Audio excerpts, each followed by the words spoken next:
IPL ஆரம்பிச்சு 18 ஆண்டுகள் ஆயிடுச்சுன்னு எல்லாருமே கொண்டாடி தீத்துட்டு வர இந்த சமயத்தில் ஐபிஎல் போட்டிகளுக்கு ஒரு சின்ன பிரச்சனை அப்படிங்கிறது வந்திருக்கு.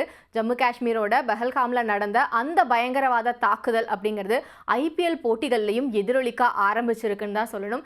ஏன்னா இதற்கு முன்னாடி முதலாக 2008ஆம் ஆண்டு ஐபிஎல் தொடங்கப்பட்டது. அந்த சீசனில் பார்த்தோம் அப்படின்னா பாகிஸ்தான் கிரிக்கெட் அணி இந்தியாவுக்கு வந்து நிறைய டீம்ஸ்க்கு ஸ்பிளிட் ஆகி விளையாடினாங்க.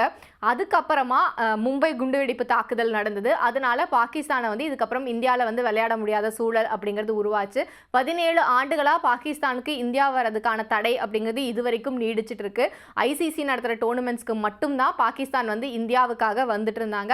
ஆனால் இந்த முறை பார்த்தோம் அப்படின்னா சாம்பியன்ஸ் கோப்பையை பாகிஸ்தான் நடத்தும் போது நாங்கள் வரமாட்டோம்னு இந்தியா சொன்னதுனால இதுக்கப்புறம் நாங்களும் இந்தியாவுக்கு வரமாட்டோம். அது ஐசிசி டோர்னமெண்ட்டாகவே இருந்தாலும் எங்களுக்கும் வந்து அவங்கள மாதிரியே ஒரு ஹைபிரிட் மாடலில் ஒரு நியூட்ரல் வென்யூவில் போட்டி வைங்க அப்படின்னு பாகிஸ்தான் சொல்லியிருந்தாங்க.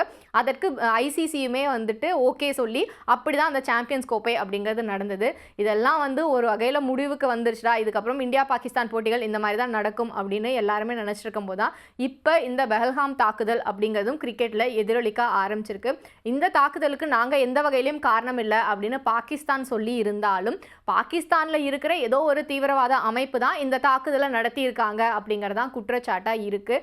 இதெல்லாம் வந்து அரசியல் சார்ந்த காரணங்கள் அப்படின்னு ஒரு பக்கம் பார்த்தாலும் என்ன இருந்தாலும் பெஹல்காம் தாக்குதல் அப்படிங்கிறது இந்தியாவுக்கு வந்து ஒரு மிகப்பெரிய வருத்தத்தை கொடுக்கக்கூடிய ஒரு விஷயம். அதை ஐபிஎல்லையுமே வந்துட்டு நம்ம கண்டிப்பாக வந்து அவங்களுக்கான இரங்கலை தெரிவிக்கணும் அப்படின்னு முடிவு பண்ணி இன்னைக்கு ஹைதராபாத் மற்றும் மும்பை அணிகள் மோதிர போட்டியில் மௌன அஞ்சலி செலுத்துறதுக்கான ஏற்பாடுகளை பண்ணியிருக்காங்க பிசிசிஐ. அது மட்டும் இல்லாமல் அம்பையர்ஸ் உட்பட வீரர்கள் அனைவருமே இன்னைக்கு வந்து கருப்பு பட்டை அணிந்து தான் இந்த போட்டிகளில் பங்கேற்பாங்க அப்படின்னு சொல்லியிருக்காங்க. நாடே வந்து சோகத்தில் இருக்கும்போது ஐபிஎல் மாதிரியான ஒரு கொண்டாட்டம் அப்படிங்கிறது தேவையான ஒரு பக்கம் கேள்வி இருந்தாலும் நாங்களும் எங்களோட கொண்டாட்டத்தை குறைச்சிக்கிறோம் அப்படின்னு சொல்லியிருக்கிற பிசிசிஐ இந்த போட்டிக்கு மட்டும் சியர் லீடர்ஸ் கிடையாது. அதே மாதிரி போட்டி தொடங்கும் போதும் போட்டி முடியும் போதும் நடக்கிற வான வேடிக்கை நிகழ்வுகள் எதுவுமே இந்த போட்டியில் இருக்காதுன்னு சொல்லியிருக்காங்க.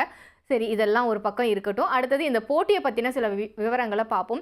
இந்த போட்டியை பொறுத்த வரைக்கும் பார்த்தோம் அப்படின்னா ஹைதராபாத்தில் நடக்குது. 2 அணிகளுக்குமே இது ஒரு வாழ்வா சாவா போட்டியாக தான் இருக்கும். குறிப்பாக சொல்லணும் அப்படின்னா ஹைதராபாத் அணிக்கு இதில் வெற்றியை பதிவு பண்ணால் மட்டும்தான் பிளே ஆஃப்கான ரேஸில் அந்த அணி வந்து கண்டினியூ பண்ண முடியும் அப்படிங்கிற ஒரு சூழல் இருக்குது. அதே சமயம் மும்பை இந்தியன்ஸை பொறுத்த வரைக்கும் அவங்களுக்கும் இந்த வெற்றி வந்து ரொம்பவே முக்கியமான ஒன்றா இருக்குது. ஏன்னா அதுக்கு முன்னாடி ஹேட்ரிக் வெற்றியை அவங்க பதிவு பண்ணிட்டு அந்த கையோட இப்போ ஹைதராபாத்துக்கு எதிராக விளையாட இருக்காங்க. ஸோ இதுலேயும் ஜெயிச்சாதான் பிளே ஆஃப்கான ரேஸில் இவங்களுமே வந்துட்டு ஒரு படி முன்னாடி இருக்க முடியும் அப்படிங்கிற சூழல் இருக்குது. ஸோ அந்த வகையில் 2 அணிகளுக்குமே இது முக்கியமான போட்டியாக இருக்கிறனாலேயே இந்த போட்டி மீதான எதிர்பார்ப்பு அப்படிங்கிறது அதிகமாகவே இருக்குது.